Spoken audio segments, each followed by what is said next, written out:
Rajshri beauty parlour, বৌদির নাম রাজশ্রী, আর parlour খুলছে বৌদির নামেতে। এই হচ্ছে পার্লার।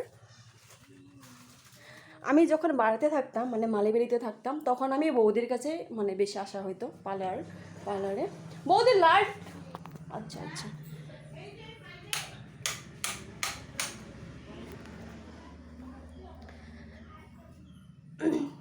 ফেসিয়াল থেকে আরম্ভ করে চুল স্ট্রেট, মানে যে যা করতে, চুল স্পা, স্পেশিয়াল, বডি মাসাজ, না বৌদি বডি মাসাজ, অল এভরিথিং চলে। পেডিকিউরটা করি না, পেডিকিউরটা করা হয় না, বাকি সব ম্যানিকিউর স্যানিকিউর সব। আচ্ছা। কেউ যদি মানে ওরকম যদি ইচ্ছুক থাকো তো ডিসকাউন্ট কিছু একটা দেওয়া হইব না? ডিসকাউন্ট আছে মানে কি অন্য জায়গার তুলনায় এইখানে মোটামুটি 60% কম। যেহেতু এটা একটা গ্রাম, সবাই এত দাম এফোর্ড করতে পারে না, তো আমি জাস্ট একটা মানে প্রোডাক্টস গুলোর দাম রাখা, আমার মিনিমাম থেকে মিনিমাম একটা চার্জ রাখা আমি সবাই সব ফেসিলিটি করে দিই।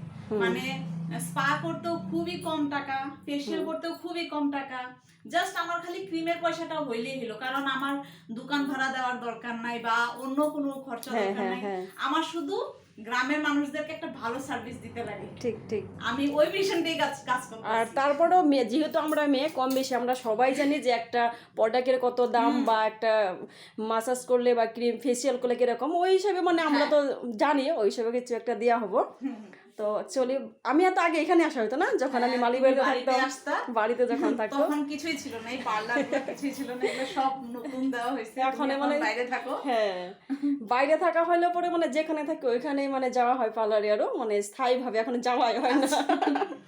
কিন্তু পার্লারটা হয়েছে স্থায়ীভাবে যাইতে লাগে, তাইলে মানে সব থ্রেডিং করতে সুবিধা হয় পার্লারদের দিদিদের বা বৌদিদের। তুমি তো আজকে অনেক দিন পরে আসলে, তোমার কেমন লাগছে? সত্যি কথা, আমি অনেকদিন পরে এসে তো একদম মানে কি করবো, গ্রামও যত সুন্দর হইতে পারে আমি ভাবতেও পারি না। মানে গ্রাম তো অবভিয়াসলি সুন্দর, মানে এত সুন্দর একটা টাউনের মতন, যে একটা টাউনের ফিলিংস, হ্যাঁ সত্যি আমি ভাবতেও পারি না, সত্যি এত ভালো লাগছে। আমি তো জানোই গুয়াহাটির থেকেই, আমার বাপের বাড়ি গুয়াহাটিতে, তো সেই জন্য না আমার ধরো কিছু একটা খাইতে ইচ্ছা করলো, বউকে যেতে লাগে, কিছু একটা খাইতে মানে জিনিস একটা কিনতে ইচ্ছা করলো, ঘরের কসমেটিক্স জিনিস কিছু একটা মানে কিনতে লাগলো, ধরো ওডোনিল কিনতে লাগলো, বা মসকিটোর অয়েল কিনতে লাগলো, বা আমাদের বডি লোশন কিছু একটা কিনতে লাগলো, এই ছোট ছোট জিনিসের লেগেও আমাদের কি যেতে লাগে, ধূপধরা বউকে এরকম সেটা যেতে লাগে। হ্যাঁ, তো আমি সব সময় চাইছি যে ওই জিনিসগুলা যাতে মানুষের সব সময় বাইরে যাওয়া পসিবল না, আমরা যাই আমার বাপের বাড়ি ওইখানে, সেই জন্য আমি গিয়ে নিয়ে আসি, যখন যাই তখন নিয়ে আসি,